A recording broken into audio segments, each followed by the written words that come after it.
Bismillahirrahmanirrahim. Assalamualaikum warahmatullahi wabarakatuh. Waalaikumsalam warahmatullahi wabarakatuh. Apa kabar Ustaz? Ya, alhamdulillah. Oke, Baik. saat ini kita lagi berada di SD Islam Terpadu, Wahda Islamiyah Ustaz ya. Ya. Oke, dan saat ini kita bersama kepala sekolah dari SD Islam Terpadu Wahda Islamiyah. Silakan mungkin diperkenalkan diri dulu. Ya. Ya, perkenalkan nama saya Muhammad Rakib sebagai kepala sekolah SD Wahda Islamiyah Sinjai Oke. pada tahun 2022 hingga saat ini. Alhamdulillah sudah berkeluarga dan memiliki anak 2. Oke, mantap ya. Sudah lama Ustaz ya? Belum lama ya. Belum cukup 1 tahun. Oh, belum cukup Ya. 1 tahun. Oke, baik Ustaz. Selama hampir ya namanya juga kepala sekolah baru lah, Ya. pasti ada masalah. Kira-kira masalah-masalah apa saja ini dalam selama memimpin Wahda ini, SD itu Wahda ini? Kira-kira masalah apa saja yang sering muncul? Santai saja. Ustaz. Sampai berkeringat. Ya, mungkin kalau masalah dalam kepemimpinan tentunya setiap agenda itu setiap orang pasti memiliki masalah dan tidak pernah luput yang namanya dari masalah. Kalau secara pribadi dari kami itu semenjak memimpin tentunya hampir tiap hari ada saja masalah yang kami hadapi, dan itu adalah salah satu ujian memang dari Allah yang dititipkan, dibebankan kepada kami. Ya, betul. Di antaranya itu mulai dari siswa sampai ke guru-gurunya. Oke, Seperti siswa siswa dan mungkin biasa faktor pembulian di sekolah. Ya, Ya. betul. Nah, itu tidak terlepas dari kalangan murid, masalah pembulian. Dan beberapa faktor yang lain selain pembulian itu ada juga biasa terkadang kehilangan barang. Ya, ini dalam masih masalah dengan siswa. masalah Ya? siswa, ya. Kalau misalnya dengan guru apa saja yang Ya, kalau masalah guru itu dalam hal peningkatan kualitas, ya, kompetensi, SDM, ya, sumber daya ya kualitas kompetensi SDM, dari ya, guru ini kompetensinya, ya. ya. Kadang mungkin ada apalagi namanya kita dituntut dengan kurikulum yang baru. Iya, betul. Kompetensi juga harus cepat Iya. untuk bisa menyesuaikan. Oke. Dari masalah dengan guru ini kira-kira yang mau diselesaikan pertama dulu yang bagian mana ini Ustaz? Ya, kalau masalah guru itu terutama ini kan kita lagi viral-viralnya itu masalah kurikulum merdeka. Kurikulum merdeka. Iya. Betul. Nah, tentunya karena ini hal yang baru, terutama kami pribadi sebagai kepala sekolah yang baru, tentunya masalah IKM ini tentunya Ya. merupakan hal baru juga bagi kami. Betul. Ya, mungkin berbeda dengan kepala sekolah yang di luar sana memiliki pengalaman yang sudah banyak, tentunya dipertemukan dengan kurikulum yang baru itu tidak seperti kami. Tapi saya kira sama saja. Oh, sama ya. Ya, menurut kami seperti itu. Terus kembali lagi di lingkup internal kami di sekolah itu, ya selain kami yang masih minim ilmu tentang kurikulum yang baru, tentunya juga berdampak kepada bawahan kami, guru-guru kami, yang tentunya juga perlu dan sangat perlu untuk pemahaman kurikulum merdeka ini. Merdeka. Jadi intinya untuk bahasan kita ini kita fokus ke bagaimana guru bisa memiliki kompetensi Ya, dalam betul. pengimplementasian kurikulum merdeka. Luar biasa. Kemudian kira-kira kalau misalnya mereka sudah paham, mereka sudah mampu mengimplementasikannya nanti, kira-kira dampaknya itu akan seperti apa menurut kita, Ustaz? Ya, kalau guru-guru paham, sudah mengerti dengan penerapan IKM ini, Ya. tentunya itu sangat berdampak kepada keberhasilan pencapaian pembelajaran anak-anak kita sesuai dengan Oke. apa yang ingin dicapai pada saat proses pembelajaran, pasti sangat mudah untuk tercapai. Oke, betul sekali.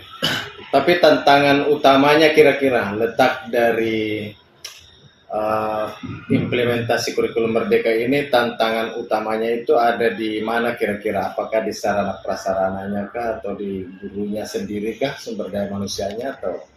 Iya, kalau tantangannya insya Allah kalau pihak sekolah dan yayasan itu sangat mendukung. Iya, Oke. cuman yang menjadi hal utamanya itu kembali ke SDM-nya, kembali ke pribadi masing-masing guru, karena Manusia. iya, karena kemarin kami sempat buatkan pelatihan IKM implementasi kurikulum Merdeka, dan itu kurang efisien karena beberapa guru-guru kita yang tidak efektif dalam ikut pelatihan. Ada beberapa faktor, diantaranya itu faktor keluarga, karena kemarin itu banyaknya penyebaran penyakit, ya beberapa anak-anak guru-guru kita yang sakit sehingga tidak bisa mengikuti pelatihan musim tersebut. pancaroba ya Iya. pada saat itu. Kemudian yang kedua, faktor yang lain itu kurangnya semangat. Kurangnya semangat guru-guru untuk mengikuti pelatihan. Ya. Kemudian yang ketiga, faktor kelembagaan. Dalam artian guru-guru kita di SDT Wahda Islamiyah Sinjai ini selain fokusnya di sekolah, mereka juga fokus dalam bidang dakwah. Sehingga itu menghambat para guru-guru kami di sini untuk mempelajari implementasi kurikulum Merdeka tersebut. Artinya dari tiga tadi, dari apalagi sistem program kerja lembaga ya, yang tidak cuma fokus pada satu. Kan kita kenal memang Wahda Islamiyah ini dia berbagai lini ya, sektor yang dibidangi betul. Kemudian partisipasi aktif dari guru-guru juga mempengaruhi. Saya kira memang ya wajar, apalagi musim pancaroba yang kemarin terjadi. Dampaknya kira-kira ini kemudian setelah ikut pelatihan ini, kira-kira dampaknya ada tidak? Setelah ikut pelatihan alhamdulillah setiap jalan kegiatan itu yang sudah direncanakan tentunya memiliki dampak, baik itu dampak positif maupun dampak negatifnya. Kalau dampak positifnya, alhamdulillah beberapa guru-guru kami di sini sudah ada dasar mereka untuk buat sendiri perangkat pembelajaran, menyusun modul ajar. Biasanya itu di guru-guru ini menyadur ya, atau apa istilahnya, menyadur alat-alat pembelajaran ini dari mana biasanya, Ustadz? Iya. Biasanya di-download kah atau? Kalau alat pembelajarannya itu biasanya mereka ATM, ATM ya? Di Google, atau biasa juga di komunitas-komunitas pembelajaran, biasa juga ambil di YouTube video pembelajaran, dan beberapa sumber-sumber yang lain juga. Jadi artinya banyak sebenarnya sih. Iya. Termasuk di dalamnya mungkin yang sekarang ini yang melalui platform. Iya betul, PMM yang sangat membantu guru-guru kita dalam pengimplementasian kurikulum Merdeka.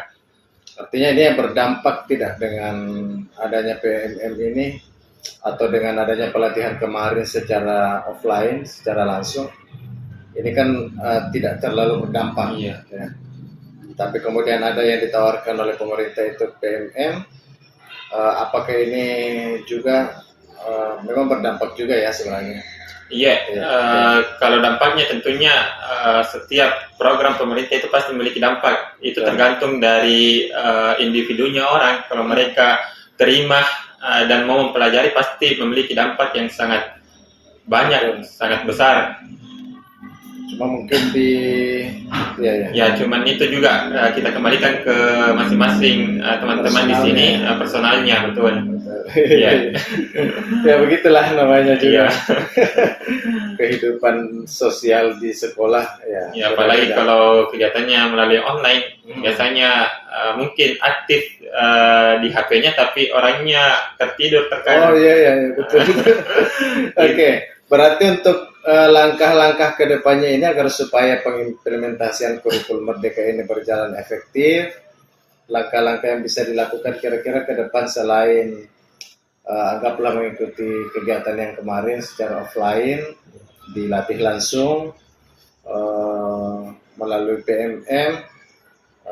Setelah itu langkah yang bisa dilakukan untuk pengimplementasian kira-kira ini seperti apa? Jadi langkah selanjutnya yang kami sudah rencanakan ini, rencana kami di internal sekolah mau adakan KKG khusus untuk implementasi komunitas kurikulum belajar. Iya, komunitas belajar khusus untuk guru-guru internal SD Tuadan. Kemudian kami juga memotivasi guru-guru kita agar sering-sering mengakses PMM-nya, karena alhamdulillah hampir semua guru-guru kami di SD Tuadan sudah memiliki akun belajar ID. Oke, jadi sumber daya yang dibutuhkan kira-kira untuk mengakses PMM ini, misalnya mungkin ada sumber daya yang dibutuhkan, misalnya ketersediaan jaringan atau apa? Kalau sumber dayanya mungkin lebih ke media. Kalau jaringan alhamdulillah sudah mendukung, cuman biasa terkendalanya ke media. Ya, media. Oke, kira-kira kapan kegiatan di komunitas belajar ini bisa dilakukan? Insya Allah sebelum berakhir bulan Oktober ini kami rencanakan dan musyawarahkan bersama dengan guru-guru untuk memutuskan kapan kesiapannya untuk dibimbing. Dan insya Allah kami juga akan minta bantuan kepada Bapak Pengawas untuk hal tersebut. Insyaallah siap membantu lah, apalagi masalah-masalah seperti ini kan. Untuk agenda di bulan Oktober ini kan memang ada pendampingan implementasi kurikulum Merdeka yang dilakukan oleh seluruh pengawas di Kabupaten Sinjai.